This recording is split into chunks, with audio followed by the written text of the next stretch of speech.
Hi hello ಎಲ್ರಿಗೂ ನಮಸ್ಕಾರ. Welcome back to Bhagya creation. ಯಾರ್ಯಾರಾಗೆ ನಮ್ಮ ಚಾನಲ್ ನೋಡ್ತಾ ಇದ್ದೀರಾ ದಯವಿಟ್ಟು ಸಬ್ಸ್ಕ್ರೈಬ್ ಮಾಡ್ಕೊಳ್ಳಿ. ನನ್ನ ವಿಡಿಯೋ ಇಷ್ಟ ಆದರೆ ಒಂದು ಲೈಕ್ ಕೊಡಿ. ನಾನು ನಿನ್ನೆ ಒಬ್ಬಟ್ಟು ಮಾಡೋದನ್ನು ಹೇಗೆ ತೋರಿಸಿದ್ನೋ ಅದ್ರ ಒಬ್ಬಟ್ಟು ಬೇಳೆ ಬೇಯಿಸಿರ್ತೀವಲ್ಲ ಅದರ ರಸದಲ್ಲೇ ಒಬ್ಬಟ್ಟಿನ ಸಾಂಬಾರನ್ನು ಹೇಗೆ ಮಾಡೋದು ಅಂತ ನಾನು ಇಲ್ಲಿ ತೋರಿಸ್ತಾ ಇದ್ದೀನಿ.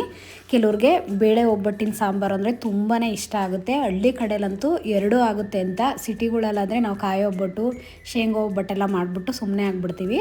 ಆದರೆ ಹಳ್ಳಿ ಕಡೆ ಇರೋರ್ಗಂತೂ ಬೇಳೆ ಸಾಂಬಾರು ಅಂತಂದರೆ ಒಬ್ಬಟ್ಟಿನ ಸಾಂಬಾರು ತುಂಬಾ ಇಷ್ಟ ಆಗುತ್ತೆ. ನೀವು ಒಂದು ಸಲ ಟ್ರೈ ಮಾಡಿ. ನಾನು ಬೇಳೆ ಎಲ್ಲ ಬೇಯಿಸಿ ಎಲ್ಲ ಎತ್ತಿಟ್ಕೊಂಡಿದ್ನಲ್ಲ ಒಬ್ಬಟ್ಟಿಗೆ ಅಂತ, ಅದರಲ್ಲೇ ಸ್ವಲ್ಪ ಬೇಳೆನ ಎತ್ತಿಟ್ಕೊಂಡಿದ್ದೆ. ಇವಾಗ ಗ್ಯಾಸ್ ಹಚ್ಚಿ ಒಂದು ಚಿಕ್ಕ ಬಾಣಲಿ ಇಟ್ಕೊಂಡು ಅದಕ್ಕೆ ಸ್ವಲ್ಪ ಎಣ್ಣೆ, ಈರುಳ್ಳಿ, ಬೆಳ್ಳುಳ್ಳಿ ಮತ್ತು ಇಲ್ಲಿ ನಾನು ಒಣಮೆಣ್ಸಿನ್ಕಾಯಿನ ಹಾಕ್ಕೋತಾ ಇದ್ದೀನಿ. ನೀವು ಕಲ್ಲರ್ ಬೇಕು ಅಂದರೆ ನೀವು ಬ್ಯಾಡಗೆ ಮೆಣಸಿನ್ಕಾಯಿನೂ ಯೂಸ್ ಮಾಡ್ಬೋದು. ತುಂಬಾ ರುಚಿಯಾಗಿರುತ್ತೆ. ನಾವು ಈ ರೀತಿ ಹುರಿದು ಮಾಡೋದ್ರಿಂದ ನಮಗೆ ತುಂಬಾ ರುಚಿ ಬರುತ್ತೆ ಒಬ್ಬಟ್ಟಿನ ಸಾಂಬಾರು. ಫ್ರೆಶ್ಶಾಗಿ ಪುಡಿ ಮಾಡಿಕೊಂಡು ಹಾಕೋದ್ರಿಂದ.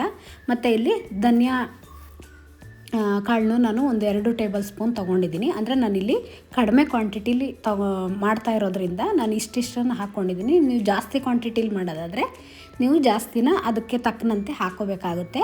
ಇಲ್ಲಿ ಖಾರಕ್ಕೆ ಕರೆಕ್ಟಾಗಿ ಒಂದು 10 ಮೆಣಸಿನ್ಕಾಯಿ ಹಾಕ್ಕೊಂಡಿದ್ದೀನಿ. ಅಂದರೆ ಅದು ಸ್ವಲ್ಪ ಗುಂಟೂರು ಮೆಣಸಿನ್ಕಾಯಿ, ಅಂದರೆ ಕಲ್ಲರು ಇರುತ್ತೆ, ಸ್ವಲ್ಪ ಲೈಟಾಗಿ ಖಾರನೂ ಇರುತ್ತೆ, ತುಂಬ ರುಚಿಯಾಗಿರುತ್ತೆ ಹಾಗಾಗಿ. ಮತ್ತು ಇಲ್ಲಿ 1 ಟೇಬಲ್ ಸ್ಪೂನಷ್ಟು ಜೀರಿಗೆನ ಹಾಕ್ಕೊಂಡು ಎಲ್ಲದನ್ನು ಚೆನ್ನಾಗಿ ಹುರಿದು ತಣ್ಣಗಾಗೋದಕ್ಕೆ ಬಿಟ್ಟಿದ್ದೀನಿ. ಇವಾಗ ಮೊದಲಿಗೆ ಒಂದು ಜಾರ್ ತೊಗೊಂಡು ನಾನಿಲ್ಲಿ ಬೇಳೆನ ಬೇಯಿಸಿದ್ನಲ್ಲ ಅದರಲ್ಲಿ ಒಂದು ಚಿಕ್ಕ ಸೌಟಲ್ಲಿ ಒಂದು 4 ಟೇಬಲ್ ಸ್ಪೂನಷ್ಟು ಬೇಳೆನ ಬೇಯಿಸಿರೋದನ್ನ ಎತ್ತಿಟ್ಕೊಂಡಿದ್ದೀನಿ. ಅಂದರೆ ನಿಮಗೆ ಸಾಂಬಾರು ಗಟ್ಟಿ ಬೇಕಲ್ವ, ಮತ್ತು ರುಚಿನೂ ಇರುತ್ತೆ, ಹಾಗಾಗಿ ಅದನ್ನು ಹಾಕ್ಕೊಂಡಿದ್ದೀನಿ. ಮತ್ತು ಇಲ್ಲಿ ಹುರಿದಿರೋ ಅಂಥ ಇಂಗ್ರೀಡಿಯೆಂಟ್ಸ್ನ ಎಲ್ಲ ಹಾಕ್ಕೊಂಡಿದ್ದೀನಿ.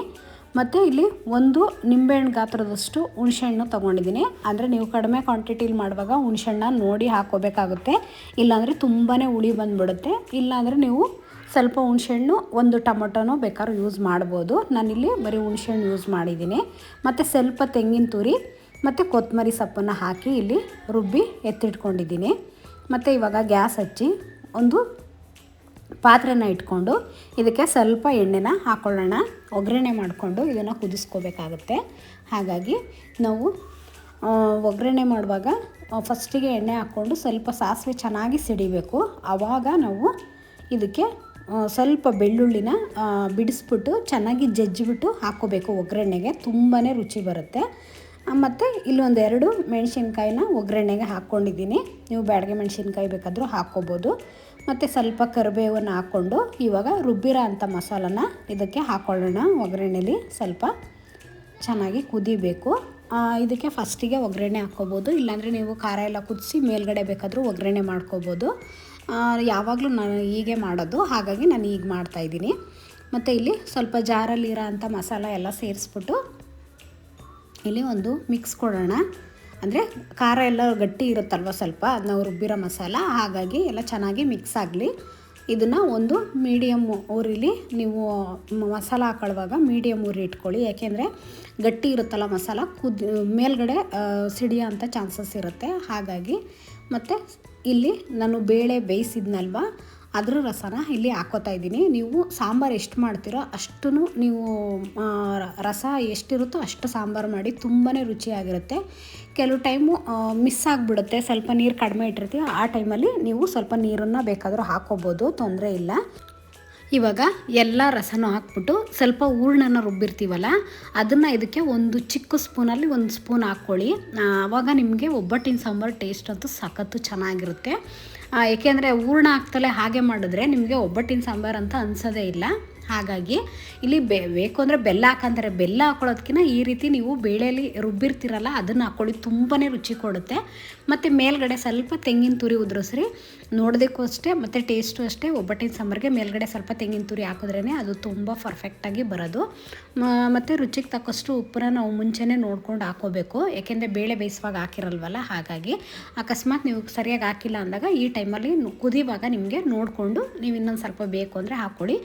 ಈ ನೊರೆ ಎಲ್ಲ ಹೋಗಬೇಕು, ಆ ರೀತಿ ನೀವು ಚೆನ್ನಾಗಿ ಕುದಿಸ್ಕೋಬೇಕು. ಅಂದರೆ ಉರಿನ ಸ್ವಲ್ಪ ಕಡಿಮೆ ಮಾಡಿಕೊಂಡು ನೀಟಾಗಿ ಕುದಿಸ್ಕೊಳ್ಳಿ. ನಿಮಗೆ ಸಾಂಬಾರು ಚೆನ್ನಾಗಿ ಕುದ್ರೆ ನಿಮಗೆ ಟೇಸ್ಟ್ ಅಂತೂ ಸಖತ್ತಾಗಿ ಬರುತ್ತೆ. ಮತ್ತು ಮತ್ತು ತಿಕ್ನೆಸ್ಸು ಅಷ್ಟೇ, ಏಕೆಂದರೆ ಬೇಳೆ ಹಾಕಿರ್ತೀವಲ್ವ ರುಬ್ಬೋದಕ್ಕೆ ಆವಾಗ ಪರ್ಫೆಕ್ಟಾಗಿ ಬರುತ್ತೆ. ನಿಮಗೆ ರಸ ಎಷ್ಟಿರುತ್ತೋ ಅಷ್ಟು ಸಾಂಬಾರು ಮಾಡಿದ್ರಂತೂ ಇನ್ನೂ ತುಂಬ ರುಚಿ ಕೊಡುತ್ತೆ. ಇಲ್ಲ ಅಂದರೆ ಸ್ವಲ್ಪ ನೀರು ಮಿಕ್ಸ್ ಮಾಡಿದ್ರೆ ಟೇಸ್ಟ್ ಸ್ವಲ್ಪ ಕಡಿಮೆ ಆಗುತ್ತೆ, ಅಷ್ಟು ಬಿಟ್ಟರೆ ತುಂಬ ರುಚಿಯಾಗಿರುತ್ತೆ. ನೋಡಿ ಈ ರೀತಿ ಚೆನ್ನಾಗಿ ಕುದಿಬೇಕು. ಕುದಿಸಿದ್ರಷ್ಟು ಇವತ್ತು ಮಾಡಿ ನಾಳೆ ತಿಂದ್ರಂತೂ ಇನ್ನೂ ಸಖತ್ತಾಗಿರುತ್ತೆ. ಇವಾಗ ನೋಡಿ ಚೆನ್ನಾಗಿ ಕುದ್ದು ಸಾಂಬಾರಂತೂ ರೆಡಿ ಆಯಿತು. ನಾನು ಒಬ್ಬಟ್ಟಿಂದು ವಿಡಿಯೋ ಹಾಕಿದ್ದೆ, ಇವಾಗ ಸಾಂಬಾರು ಮಾಡೋದನ್ನು ಹಾಕಿದ್ದೀನಿ. ಈ ರೀತಿ ಒಂದು ಸಲ ಟ್ರೈ ಮಾಡಿ ಮನೇಲಿ, ತುಂಬ ರುಚಿಯಾಗಿರುತ್ತೆ. ಎರಡೂ ಕೆಲಸ ಆಗುತ್ತೆ ಹಬ್ಬಗಳಲ್ಲಿ. ಹೀಗೆ ನಮ್ಮ ಚಾನಲ್ನ ಸಪೋರ್ಟ್ ಮಾಡಿ, ಸಬ್ಸ್ಕ್ರೈಬ್ ಮಾಡ್ಕೊಳ್ಳಿ, ಶೇರ್ ಮಾಡಿ, ಕಮೆಂಟ್ ಮಾಡಿ. Thank you for watching.